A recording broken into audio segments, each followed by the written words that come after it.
გისმენთ თბილისის დროით. რატო გეხმარება წითელი ჯვარი? იმიტომ რომ უპატრონოები ვართ, პენსიონერები ვიყავით სამივენი. დედა 101 წლისა იყო და ჩვენ კიდე დედა ჩემი და 73-72 წლის. როგორც უპატრონო ხალხი გვეხმარებოდნენ საერთოდ როგორც ყველას. პირველად ვღებულობდით 20 კილონებს გვაძლევდნენ, სამივეს გვაძლევდნენ და მერე ორი მოგცეს, მერე ერთი და მერე საერთოდ შეწყდათ 1-4-5 წელი აღარ მიგვიღე არაფერი. რამე დახმარებას იღებთ თქვენ? დახმარება შულო პენსიას ვღებულობთ. ხო და ისიც და მეც. და ეს საოჯახო დახმარება მოდიოდა აქამდე. და ეხლა კი მოდის, მაგრამ აი გასული წლის თებერვლიდან ჩვენ არ აგვიღია. იმიტომ რომ დედა იყო ძალიან პირველ ჯგუფზე ორივე თვალით უსინათლო და იმას უყურადღებოდ დატოვება არაფრით არ შეიძლებოდა, ესეც თავად იყო და ეხლა გითხრეს ისა რომ ის დაიკარგაო, აღარ შეიძლება ის მოცემაო და დარჩით აი ესე პენსიისა. დღევანდელი სიუჟეტის თემა სტუდიაში დარეკილმა ტელეფონის ძარმა განაპირობა. ხნიერმა ინვალიდმა ქალბატონმა ხმლნარევი ხმით გთხოვა გაგვერკვია, რატომ აღარ აძლევენ მას და მის დას წითელი ჯვრიდან კუთვნილ დახმარებას. რამდენი სული ხარ? აი ჩვენ ორნი ვართ მარტო, არავინ არ აქვს ქვეყანაზე. არავითარი ნათესაობა ჩვენ არ აქვს. 35 ლარს ვიღებთ საოჯახო დახმარებას ორივენი. ეს არის მთელი შემოსავალი. ჩვენი შემოსავალი, მეტი აბსოლუტურად არ საიდან არაფერი არ აქვს. ისიც საოჯახოც რამდენი ხანი გავიდა. რამდენი ხანი გასული წლისა მაგაც გას რომ დაიკარგაო რატო და უნდა დედა თქვენზე იყო მიმაგრებულიო და რატო არ განაცხადეთო. რაშუაშია ის წავიდა, ჩვენ მაინც ორნი დავჭით ფაქტიურად. და ფაქტიურად ორზე არის 35, ორზის მეტი რამდენიც არ უნდა იყოს, მაინც 35-ია. და ჩვენ შევეცადეთ შეძლების დაგვარად გაგვერკვია თუ რა ხდება წითელ ჯვარში, მაგრამ ეს თითქმის შეუძლებელი აღმოჩნდა. მიუხედავად ძალისხმევისა, ჩვენთან საუბარი ქართული წითელი ჯვრის არც ერთმა ოფიციალურმა წარმომადგენელმა არ ისურვა. ამ სიტუაციაში გასარკვევად ჩვენ წითელი ჯვარის ერთ-ერთ უბრალოდ წევრს, პირველი ჯგუფის ინვალიდს, მარტოხელა ქალბატონს მივაკითხეთ. ჩვენ რამდენიმე შეკითხვა დაუსვით ქალბატონ ლიუბას. ჩვენი საუბარი სოციალიზმის დროინდელი წითელი ჯვრის დახმარების გარკვევით დაიწყო. დახმარებას ვღებულობდით, ესე იგი, ყოველ კვარტალში ერთხელ 20 კილოიან ამანათებს. მერე თუ იყო ისე კიდე რამე დახმარება ფულადისთვის მიმართავს მე, ანდა კიდე ვიცი 1-2 ასეთივე, ახლა აღარ არიან ცოცხლები, იმათაც მიუღიათ ფულადი დახმარება მაიდან. მერე მე მჭირდებოდა ერევანში წასვლა პროტეზირებაზე, დამეხმარნენ, გამიშვეს იქად. დახმარებას მაშინ სრულად იღებდი? აი სრულად როგორ, მე როგორც ვიცი გადმოცემით 4 ამანათი იყო წელიწადში, მაგრამ დღებულობდით 3 ამანათს ჩვენ. ასეთი ის იყო. აი იყო კიდე ყავდათ მაგათ მანქანები. მანქანა თუ გჭირდებოდა, ვთხოვდით და გვაძლევდა მანქანას. ყავდათ სოცმუშაკები, უბრალოდ მედმუშაკები, ესენი რომლებიც დადიოდნენ ოჯახში და შეძლების დაგვარად გვეხმარებოდნენ. აი ხა რა მდგომარეობა? ეხლა რა მდგომარეობა? 3 წელია უკვე საერთოდ არ ვიცით ვინ არის იქ. მიუკავშირდები მაგალითად ტელეფონით. ტელეფონით როცა უკავშირდები, დახმარებასთან დაკავშირებით ველაპარაკები, იმ წუთში მიდევს ყურმილს, ბრეკავ განმეორებით, უკვე იღებს დაცვა. ასეთი შემთხვევაც მქონდა, რომ დავრეკე, დივანი მელაპარაკა და მე მგონი მდივანი ვარო, ასე მითხრა და რამდენად სწორია, ეხლა კიდე შემიძლია ვთქვა, არ ვიცი. რომ ამას იმდენი აქვს დახარჯული ამ ადგილზეო, სანამ იმას არ აინაზღურებს, ვერავითარ დახმარებას ვერ მიიღებთო. და თანაც ძალიან უხეში სიტყვა. ესე პირდაპირ. აი, ასე პირდაპირ მითხრა. საერთოდ გაუქმდეს წითელი ჯვარი. რისთვის გვინდა წითელი ჯვარი თუ გაჭირებულ ხალხს არ დაეხმარება, ხო?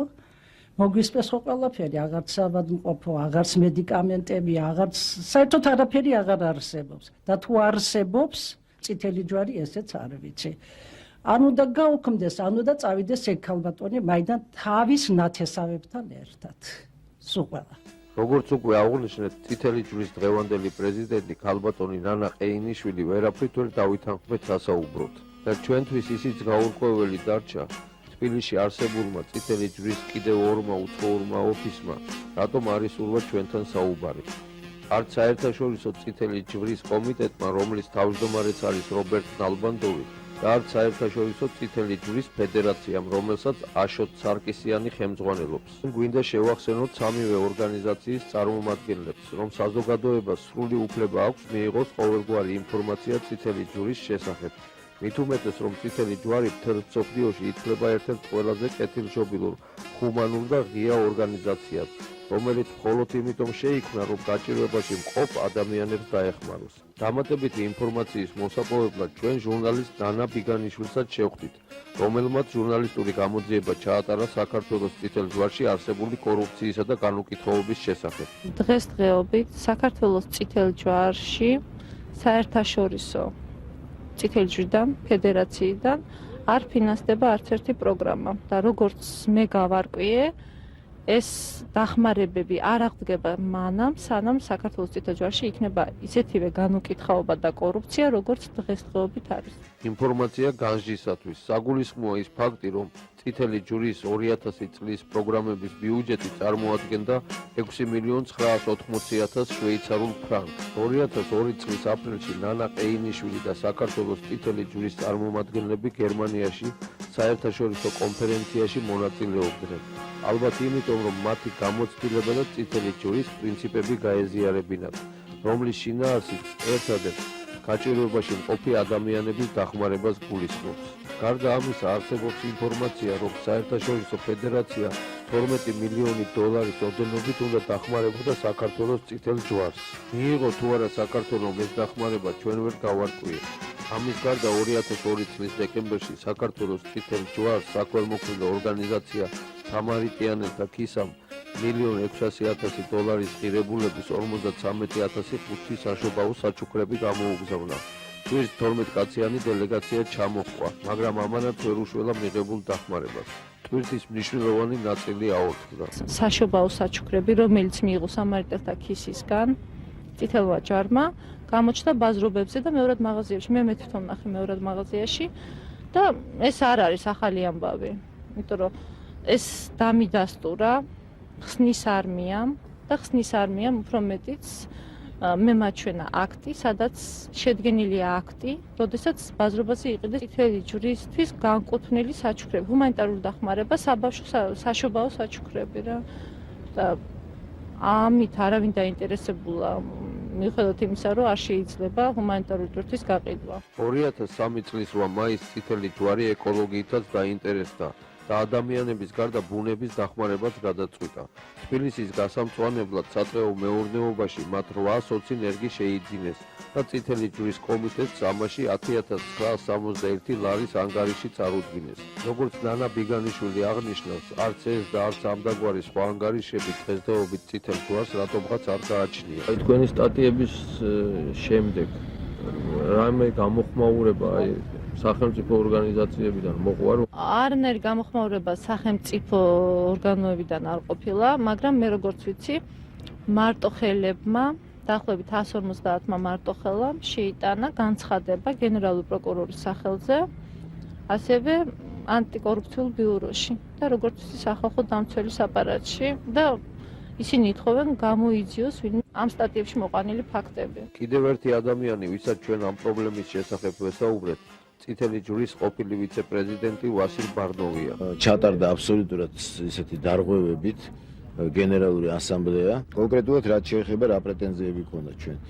ის პრეტენზიები, რომ ის რისთვისაც წინა ხელმძღვანელობას, ასე ვთქვათ, მოუდეთ შარი და ისინი გადავაყენეთ და მთელი ბატალიები გავიარეთ, უარესი მდგომარეობა შეიქმნა. შეიქმნა ის, რომ პრეზიდენტი არის აბსოლუტურად შემთხვევითი ადამიანი, რომელსაც არანაირად არ შეესაბამება მისი დაკავებული თანამდებობა, არანაირი პარამეტრებით, არც ადამიანურით, არც ინტელექტუალურით, არც მორალურით, იმიტომ რომ ყველა ქვეყანაში წითელი ჯვრის პრეზიდენტები არიან პრინცები, პრინცესები და ისეთი გამოჩენილი ხალხი, რომელსაც ხალხი ენდობა, იცნობს და პატივს. ჩვენი გადაცემის ფორმატი საშუალებას არ გვაძლევს წითელ ჯვარში არსებულ მდგომარეობას უფრო ღრმა ანალიზით ჩაუტაროთ. ჩვენი მიზანია საზოგადოებას შევახსენოთ ის პრობლემები, რომლებიც პირველ რიგში მოითხოვს გადაწყვეტას. რადგან ეს პრობლემები უამრავ მარტოხელად დაუცველ ადამიანების ბედს უკავშირდება. ზოგ შემთხვევაში კი ამ ადამიანთა სიცოცხლე წითელი ჯვრის დახმარებაზეა დამოკიდებული. იქ უამრავი ფაქტია, მე ხა არ მინდა ტელემაყურებლები გადავტვირთო და ვისაუბრო როგორ ოჯახის წევრებზე ასლარად იყიდებოდა უცხოური ავტომანქანები, როგორ რიგდებოდა და ნიავდა ეს უამრავი ფაქტი გვაქვს ჩვენ რეალური პირველი კონფლიქტი დაიწყო იმით რომ მოვითხოვეთ წლიური ბალანსის ნახვა, რომელიც უნდა ნახოს ნებისმიერმა წითელი ჯვრის რიგითმა წევრმა, არა თუ პრეზიდიუმის წევრმა და ვიცე-პრეზიდენტმა. მე დღემდე ფაქტიურად ბალანსია, რასაც ქვია, გაშიფრული, დასაბუთებული ბალანსი არ მინახია. ესე იგი, საქართველოს წითელ ჯვარს აქვს ერთადერთი მარტოხელების სახლი. 28 ადამიანი უნდა შეინახოს, პრინციპში მეტი არა და უზრუნველყოს, იმიტომ რომ მათ მიაკითხეს, აი საბოლოო ნასაყუდელია მართლა. და მე ვიყავი რუსთავში და საკმაოდ სამწუხაროა, რომ ის ადამიანები გაჭირვებულები არიან, არ აქვთ მედიკამენტები, საკვები და ის საკვები და მედიკამენტები რაც აქვთ, იმასაც ამ სახლის დირექტორი როგორღაც შოულობს რა.